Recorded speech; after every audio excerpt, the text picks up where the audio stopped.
TUTF సంఘం తెలంగాణ ఉద్యమ సమయంలో కీలకంగా పనిచేసిందని వరంగల్, నల్గొండ, ఖమ్మం ఉపాధ్యాయ ఎమ్మెల్సీ స్వతంత్ర అభ్యర్థి జంగటి కైలాసం అన్నారు. జనగామ జిల్లా లింగాల ఘనపురం మండలంలోని నెల్లూట్ల శ్రీనివాసనగర్ కాలనీలో విశ్రాంత ప్రధానోపాధ్యాయులు నెల్లూట్ల రవీందర్రావు ఆధ్వర్యంలో నిర్వహించిన మీడియా సమావేశంలో పాల్గొని మాట్లాడారు. తెలంగాణ ఉద్యమ సమయంలో అన్ని ఉపాధ్యాయ సంఘాలను ఏకతాటిపై తీసుకొచ్చి 42 రోజులు ఉద్యమం చేశామని గుర్తు చేశారు. ప్రత్యేక రాష్ట్రం ఏర్పడ్డాక ఉపాధ్యాయుల ఇబ్బందులు తప్పట్లేదని, విద్యారంగంలో ఉన్న యూనియన్లు ఏకతాటిపైకి తీసుకొచ్చి వారి సమస్యలు పరిష్కరించే దిశగా ప్రయాణిస్తానన్నారు. జేఏసీగా పేరు చెప్పుకునే సంఘాలు ప్రభుత్వంపై ఒత్తిడి తేవడంతో ముందుకు రావడం లేదన్నారు.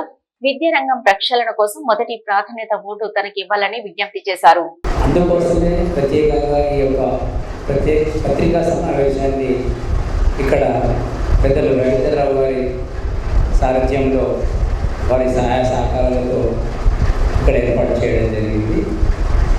స్వతంత్ర అభ్యర్థిగా పోటీ చేస్తున్నప్పటికీ నేను గత 15 సంవత్సరాలుగా పనిచేస్తున్నటువంటి తెలంగాణ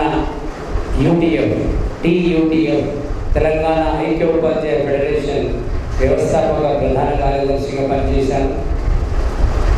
తెలంగాణ ఉద్యమంలో అన్ని సంఘాలను ఏకతాటిపైకి తీసుకురావడంలో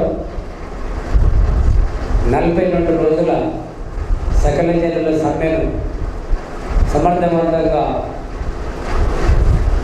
టీఆర్ఎస్ భుజస్కంధాల మీద ఏర్పాటు చేసుకున్న సందర్భంలో కూడా మేము కేసీఆర్ గారికి టీయూటీఎఫ్ పక్షాన ఒక రకంగా చెప్పాలంటే పూర్తిగా వెన్నుదన్నుగా నిలిచాం.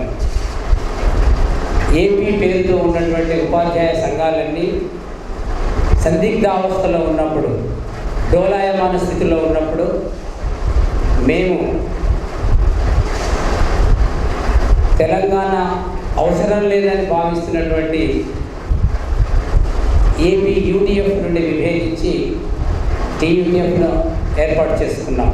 ఆ సందర్భంలో కూడా మేడ్చల్లో పనిచేస్తున్న నేను, మా మిత్రులు ఆర్వి గారు, ఇక్కడ రవీంద్రరావు గారు, బుర్రా రమేష్ గారు, ఆర్ వెంకటేశ్వరు జనగామ నుండి, ఈ విధంగా ఈ మిత్రులంతా ఆనాడు మాకు చేయూతనిచ్చారు, బలాన్ని ఇచ్చారు.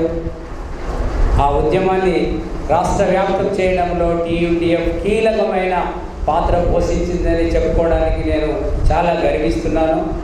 ఆ నేపథ్యంలో నేను 40 సంవత్సరాలు ఉపాధ్యాయునిగా పనిచేసి రిటైర్ అయినాక ఈ తెలంగాణలో జరుగుతున్నటువంటి తెలంగాణ ఆవిర్భావం తర్వాత ఉపాధ్యాయ సమస్యలు, విద్యారంగ సమస్యలు నానాటికి పేరుకుపోతున్నాయి తప్ప ఒక్కటి కూడా పరిష్కారం కావడం లేదు. జీతభత్యాలు రావడమే గొప్పగా భావిస్తున్నటువంటి తరుణంలో నేను ఎందుకో కాస్త నా మనసు ఆవేదన గురైంది. తెలంగాణ వచ్చిన తర్వాత గొప్పగా ఉంటాయి విద్యారంగంలో అనేక సంస్కరణలు చోటు చేసుకుంటాయి. ఇక తెలంగాణ గొప్ప బంగారు తెలంగాణగా ఆవిర్భవించబోతుందని గర్వంగా భావించిన మాకు నిరాశ నిస్పృహలు ఎదురయ్యాయి. విద్యారంగానికి కనీసం సమీక్షకు నోచుకోలేదు. 10 సంవత్సరాల కాలంలో విద్యారంగంలో ఉన్నటువంటి యూనియన్లను పిలిచి మాట్లాడినటువంటి సందర్భమే లేదు. పూర్తిగా విద్యారంగాన్ని మర్చిపోయారు. కాబట్టి నేను ఇక 200-300 సంఘాలని చెప్పుకుంటున్న జేఏసీలు కూడా ఒక్క డిఏ ఇవ్వకపోతే కూడా అడగడం లేదు. స్టిల్ ఇంకా 4 డిఏలు పెండింగ్లో ఉన్నాయి. ఇప్పటికే బీఆర్ఎస్ అమలు కావాల్సినటువంటి పరిస్థితి ఉండేది, కానీ ఇప్పటికీ కూడా 4 డిఏలు వెంటనే రిలీజ్ చేయించడంలో మీడియాకు నేను తప్పకుండా తెలియజేస్తాను. అలాగే టీఆర్టీఎఫ్ నుండి కూడా నాకు మంచి మిత్రులు ఉన్నారు. నేను ఎవ్వరికి కూడా శత్రువుని కాదు. ఒక రకంగా నేను చెప్పుకుంటే అచ్చే శక్తి కాదు, కానీ నేను అజాత శత్రువులు. నాకు ఏ సంఘంలో కూడా శత్రువులు లేదు. కాబట్టి ఆ విశ్వాసంతో ప్రథమ ఓటు, మొదటి ప్రాధాన్యత ఓటు కోరుకుంటాను. కానీ వాళ్ళ సంఘాల సభ్యులు ఉన్నప్పుడు కోరుకోవడం అత్యాశ అవుతుంది. నాకు 2వ ప్రాధాన్యత ఓటు వేసి నా యొక్క విజయానికి కృషి చేయాలని, నాకు సహకరించాలి. విద్యారంగం ప్రక్షాళన కోసము నా యొక్క భావి జీవితాన్ని నేను పూర్తిగా అంకితం చేస్తాను. నాకు ఒక గొప్ప సువర్ణ అవకాశం వచ్చింది. దాంట్లో నాకు అవకాశం కల్పించి కౌన్సిల్ పంపాలని నేను సవినీయంగా మనవి చేస్తూ, నేను